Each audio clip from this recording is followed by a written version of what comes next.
In the 1960s, two psychologists in Germany, husband and wife, noticed a strange pattern of behavior among many of their clients.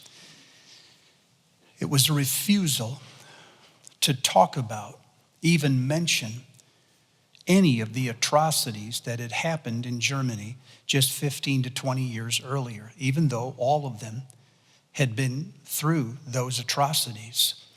They noticed in some of their clients an almost flat emotion, and then suddenly at the slightest provocation, they would erupt into anger. In others, they noticed a wide variance of emotion, all the way from a contrived laughter to a desperate attempt to make tears. And this happened sometimes with just minutes apart. They noticed an appalling lack of emotion, any remorse or regret or guilt or shame over any part that they may have played in the atrocities of the past. It was as if people could enter into the trauma, but only so far, and then they just shut down. Nationally, they saw this played out on the streets. Germany's youth had taken to the streets in acts of violence, in a desperate attempt to distance themselves from the previous generation. And the previous generation had tried to distance themselves by pouring all of the blame on one individual, Hitler, as if he was a scapegoat, as if none of this would have happened if it weren't for that one man. They referred to a psychic numbness, an inability and refusal to speak of the nation's losses. What did they call this? When they wrote their book in 1967, The Inability to Mourn. It went to the top of the charts in Germany, sold more than 100,000 copies in hardbound, which was a lot back in those days, and it stayed at that level for more than a year, even though the nation itself had hurried its attempts to move on, to forget the past. And even though there was all of this bold rhetoric about a new form of Germany, a new nationalism, and all of this contrived optimism, it was as if the psychologists had touched a raw nerve. They touched the nation's soul. I wonder if they've touched ours. The tragedy and the losses over the last 12 months have occurred at such a pace that we could hardly process the next one because we were still stuck in the last one. And when you couple that with the fact that we were not allowed to do this together, whole funerals were shut down, we still haven't had them for fear of gathering. And one wonders, in this fragmented, fractured society, in the disruption of community, even in communities as close as families, if we have not entered a very similar place. One wonders if there is not a psychic numbness. We have the ability to go into it, but only so far, and then we shut down. And the moment it gets into things we cannot control, we back away. I wonder if we have tried to pin all of this on one individual, as if without him, none of this would have happened. And we've ignored the ways in which we ourselves have been complicit. I wonder if we lack an ability to mourn. I don't suggest that we have never grieved.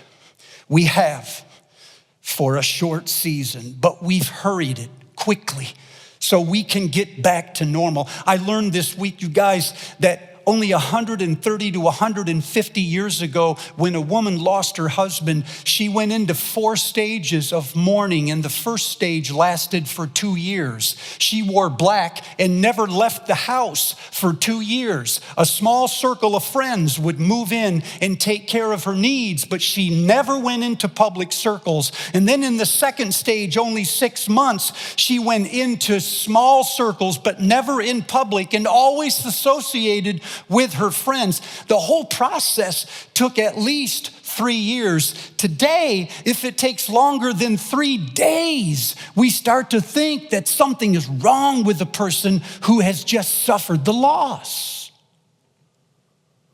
And we've privatized it. What used to be done together, collectively, something that bonded people together, is now done in private. And one almost never goes back into public until they have it together. And we've secularized it. We've described our grief and our mourning, our tragedy, loss, and frustration in mostly therapeutic terms, and left God completely out of it.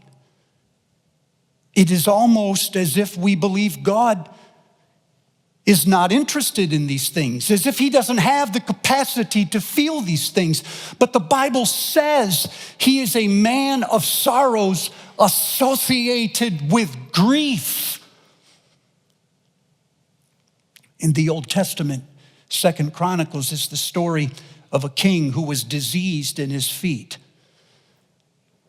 But what incurred the wrath of God was that, in the words of the writer, he did not appeal to Yahweh.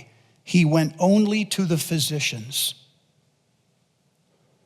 And one wonders today if we have bypassed God completely and gone only to the new doctors of the American soul, the therapists, and left God completely out of the picture.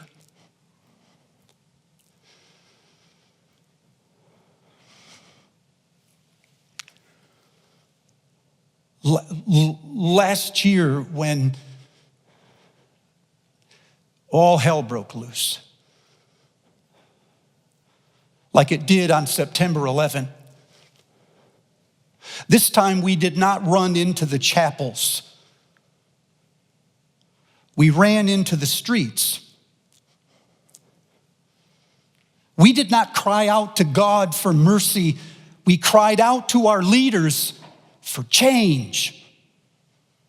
We did not repent collectively of our own sins, but we pointed at the sins of others.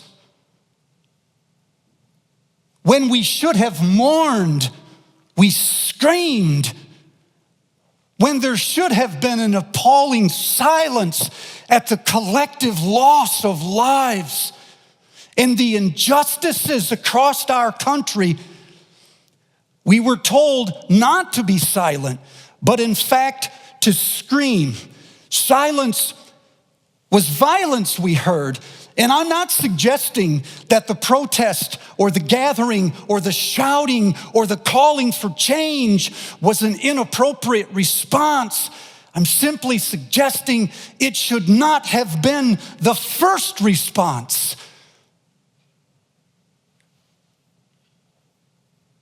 And yet, God help us, it has been the only response.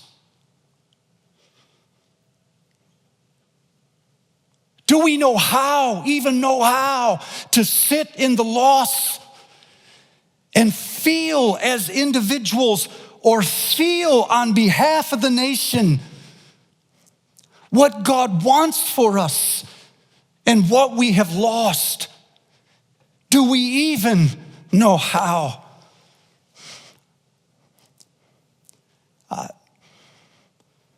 I can't tell. So I want to introduce us this morning, though this is hard for some of you. I want to introduce us to the discipline of lament. Lament is simply a cry to God. Sometimes it's a cry of injustice, and sometimes it's a cry of profound loss. It's a cry of confusion and frustration and anxiety and stress, but it's almost always a cry to God. Sometimes about others. It's almost never a cry to others about God.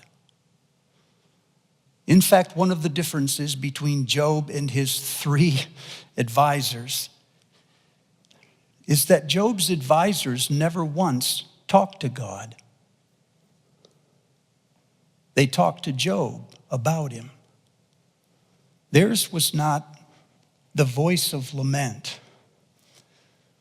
Theirs was just a voice of reason and sometimes a voice of blame. But the cry of lament to God about our circumstances does not focus on expressing ourselves, which we have become too good at. It focuses on the resolution. And the goal of it is to reconcile what we once believed to be true of God with what is currently happening. Because these two things are in conflict. Our previous assumptions and our current realities are fighting. God is not acting like himself. He is doing things, allowing things that the God I knew should not allow. And so in this wrestling, in this giving voice to these concerns and these cries to God, we are all the while recalibrating and changing the God that we believe in. And I think if done well, we grow up. I think we leave that struggle with a higher, bigger, more generative view of God. But we must do it well. We must structure it. We can't just erupt in emotion. Personally, I have lost a lot in the last 3 years. Some things slowly, the creeping disease of Alzheimer's in my mother, then the sudden diagnosis to death of my sister just this last year. And then in between that was the loss of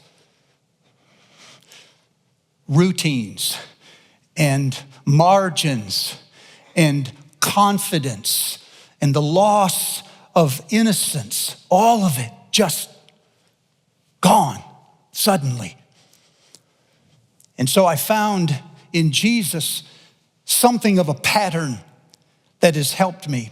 And while, as I say, this may be hard for some of you, can I just take you for a moment into that scene where Jesus goes into the Garden of Gethsemane? Because I think what I see here are movements that can bring structure to the way we are to lament when life gangs up on us. In Matthew chapter 26, Jesus is sitting in the upper room with his disciples. He serves them what we now call the Last Supper. It was in the Last Supper that Judas betrayed him. The shocking thing about this was that the most egregious thing one could do in that day was to betray the one who was hosting the meal. He'd invited you to the dinner, and now you betray him. And so Jesus says in Matthew 26, verse 23, the one who will betray me is dipping his hand in the bowl with mine. It's this shock, this unbelief that someone is capable of this. And then a few moments later, Peter goes into this real braggadocious state. Even though everyone else will deny you or leave you, I never will. Have you ever overestimated your loyalty to God. Jesus turns and says, not only will you deny me once, but 3 times, and not in the next week, in the next 24 hours. Leaving that scene, you can almost feel the ground under Jesus' feet giving way as tragedy after tragedy. And suddenly, it says in verse 36, then he went with his disciples into a place called Gethsemane. Gethsemane is no garden. Gethsemane is a grind. It was a factory. The word literally means olive press because it was filled with olive trees, and they beat the trees until the olives fell, then throw the olives into millstones that ground them and crushed them and pressed them until the precious oil would slip out. And then they loaded them onto vats and stood on them until they squeezed the oil into channels where they could bottle it. So Gethsemane is no garden of peace. It's the center of a struggle. It's anguish. It's violence, abandonment. In Gethsemane, Judas kisses Jesus. In Gethsemane, Peter draws the sword and resorts to violence. In Gethsemane, the innocent is arrested by the corrupt. In Gethsemane, the Son of God is abandoned by the most loyal followers he had. Oh, this is no peaceful place. It's a place of intense pressure. And the reason I point this out is because sometimes you follow Jesus into his Gethsemane, and sometimes he follows you. When you follow him, you pray that God will break your heart with the things that break the heart of God.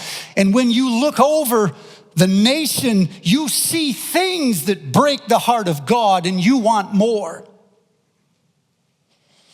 And you cry out with Jesus for the nation and for others.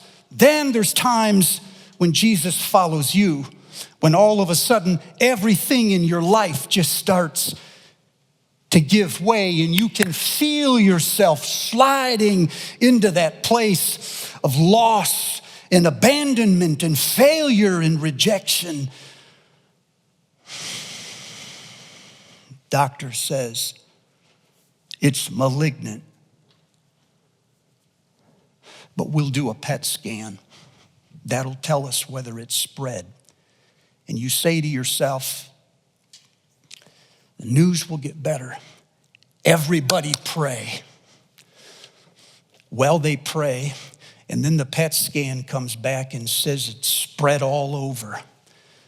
So you rally your circle again and you say, we need to pray that God will do a miracle.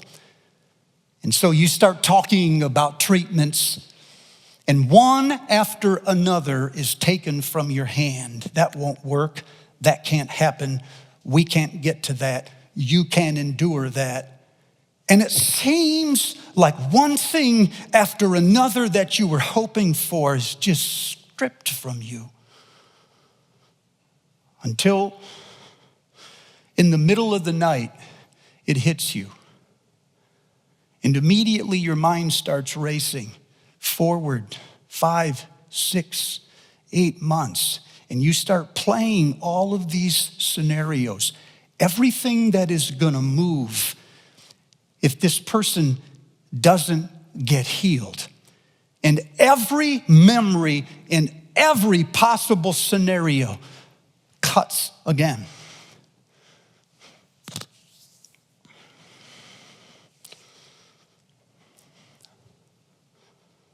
Until you come into this room at 4:30 in the morning and sit in that chair against the wall. and you beg for an answer. And what you get is silence. Appalling silence. You are headed into your Gethsemane.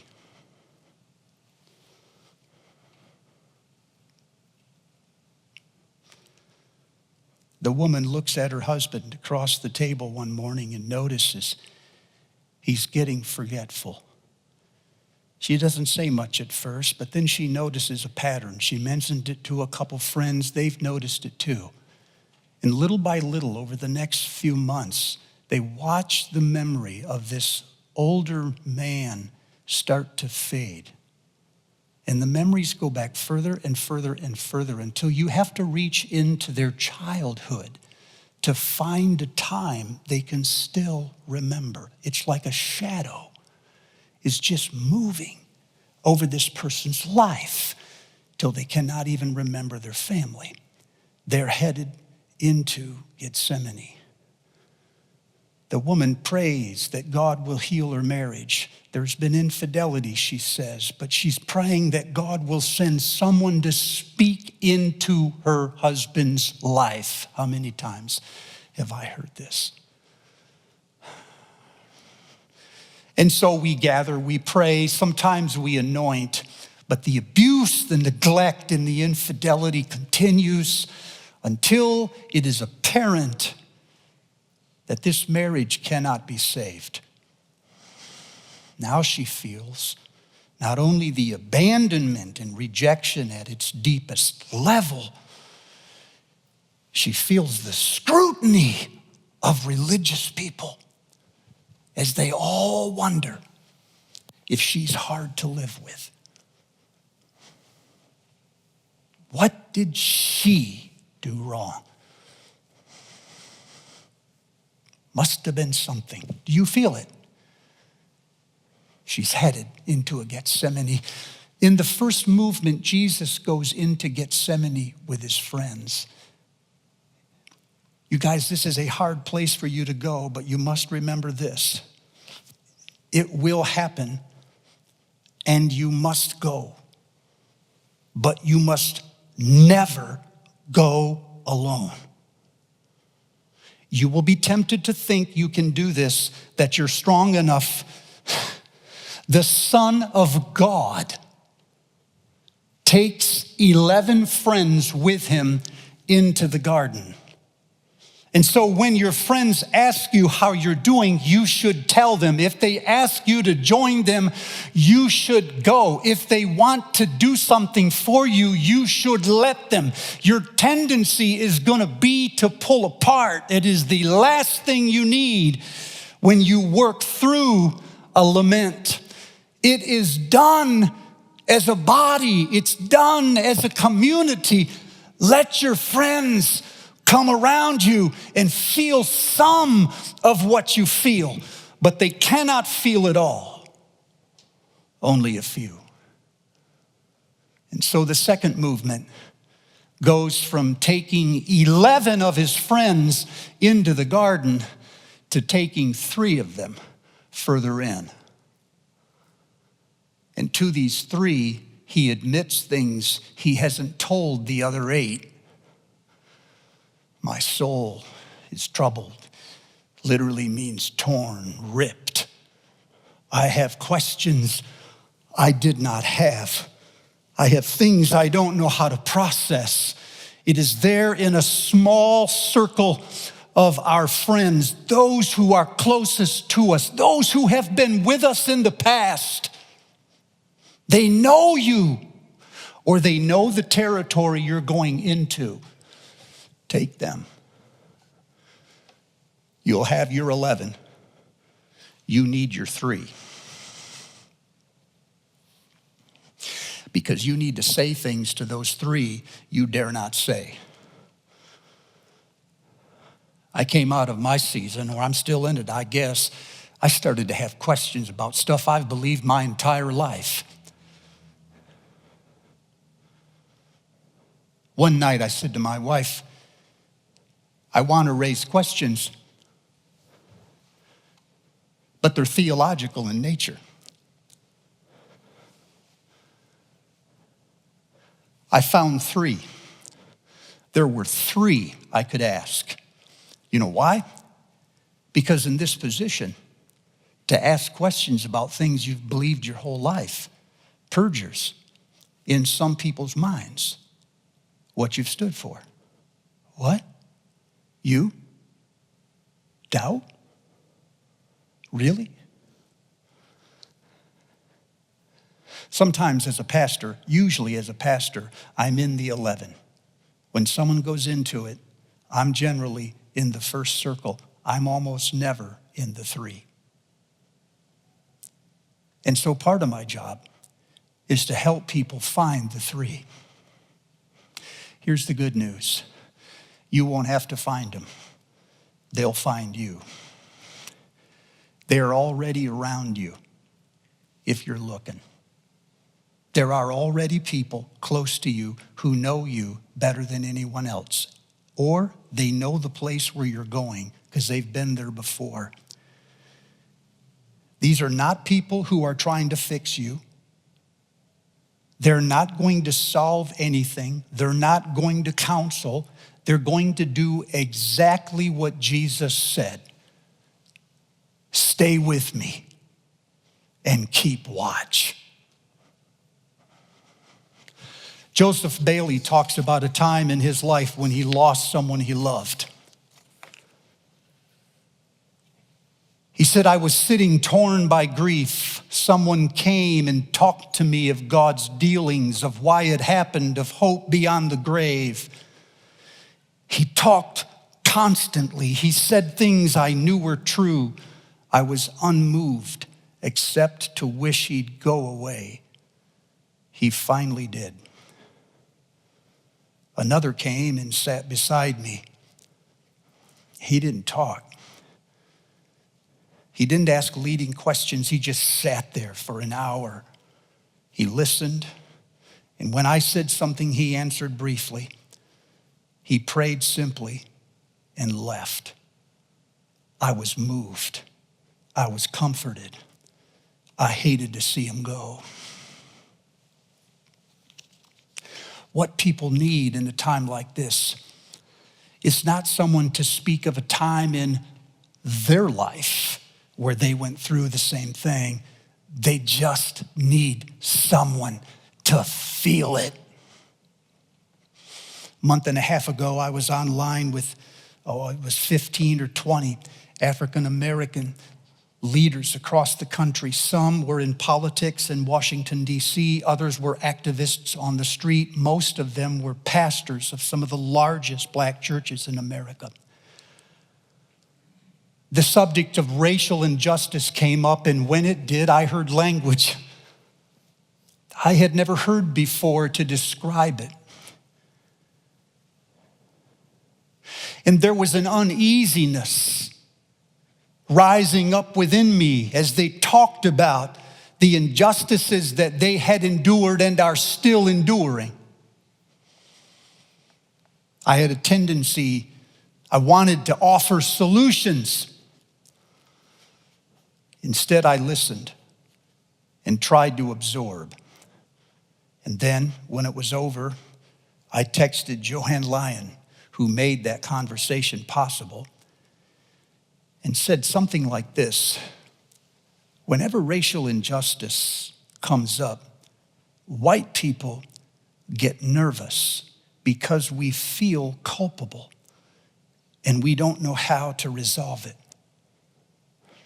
We don't know what to do to repair the past. But it occurred to me today that white people have a mostly tactical response to injustice, whereas our brothers have a relational response. We keep trying to solve the problem. They keep asking us to enter it and sit and be still. We keep saying, let me help you out. They keep saying, let me help you in. Stay with me. Keep watch. And sometimes it feels like the white population, like the disciples, have fallen asleep.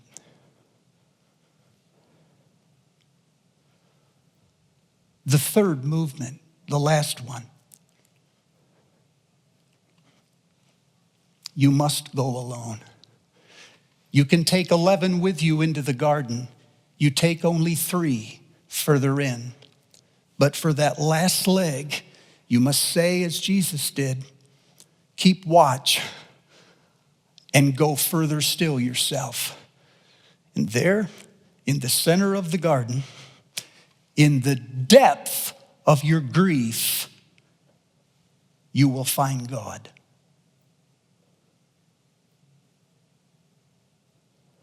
And he is not who you think he is.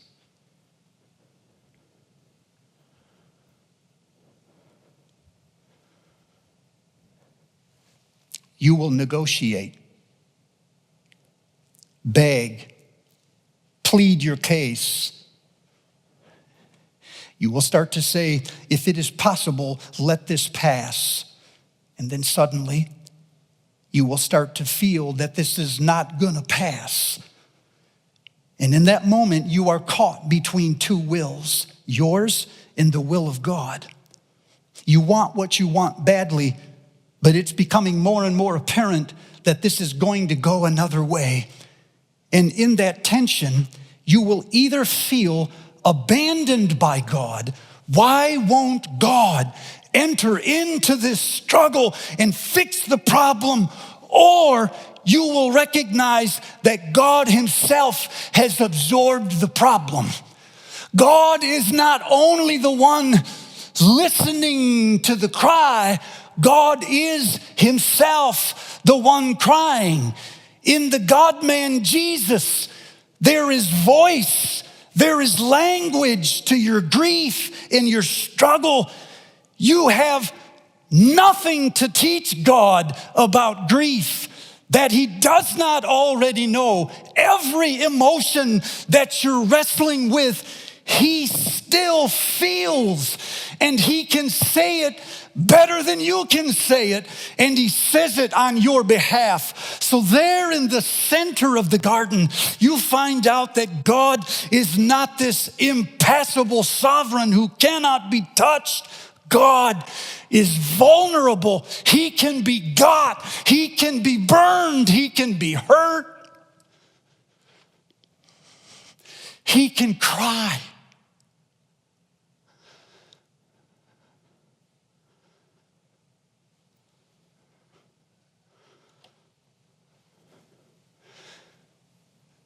And you might say, that's not good enough for me.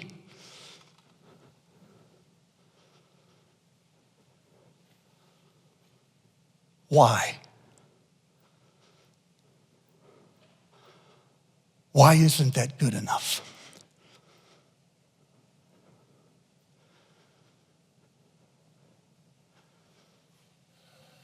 You don't need a miracle. You think you do. You need company.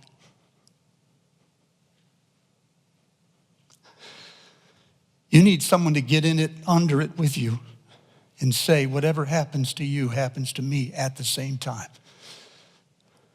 And it won't stop.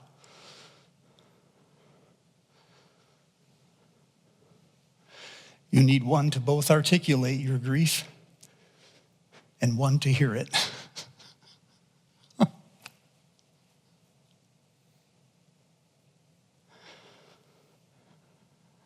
Oh, I wish I could introduce some of you to one who knows what it is to want something badly he cannot have, who knows what it means to struggle in the center of a lament. And at the same time, he struggles to surrender. There is something beautiful and generative that comes from that moment. Now I know for some of you, this is just beyond the pale. Like so many others, you've said things or posted things far more prolifically than you have pulled away and just bawled, "Dear God, what is our problem?" When you finally have the nerve or the vision to do that, might I suggest a simple process? Begin by articulating about God what you know to be true. My Father, Father, even if you doubt him, why have you forsaken me? Remember, it's my God, why have you forsaken me? Start with things you know to be true about him. Then move into your complaint. And don't hold back. Don't try to protect your reputation or your veneer, anything. Say it, and say it boldly. Don't attack, but say what you mean. Therein will be your struggle. My God, why this? Last, go into your ask, your request, your petition. If it is possible, let this cup pass from me. That's what I want. Is there some other way?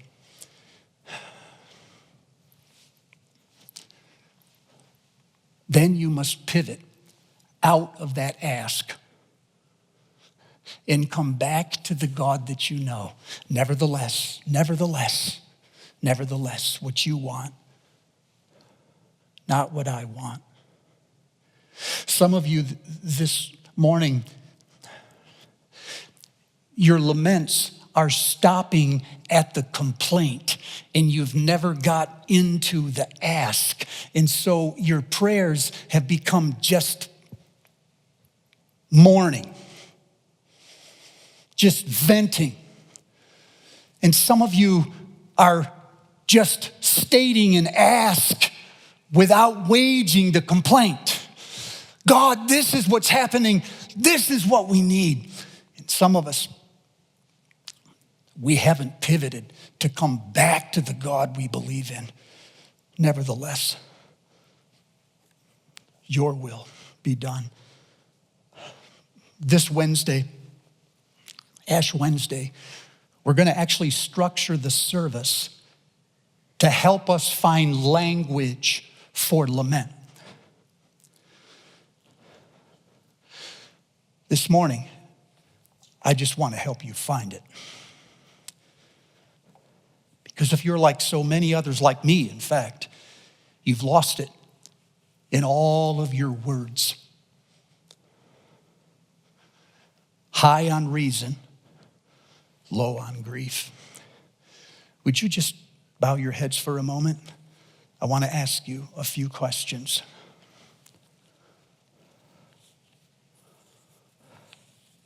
What are you carrying this morning that is too heavy for you? What loss, what injustice, what frustration, what anxiety, what fear? Maybe it's for you personally, and maybe it's on behalf of our country. But what is it? And who are the people that you've told? Surely you have your 11. Can you name the 3? And what is it that you want God to do? What is it that he should have done and has not? And what would you like him to do now? What about him can't you understand? Can you give language to that? Even poorly, can you articulate it?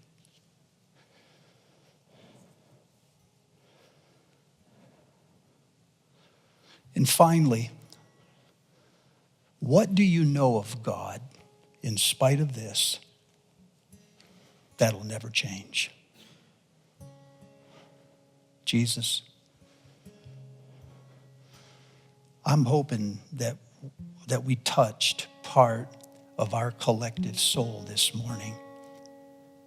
And I think there's a lot of work to be done in my life, in ours. I pray you would begin that work now.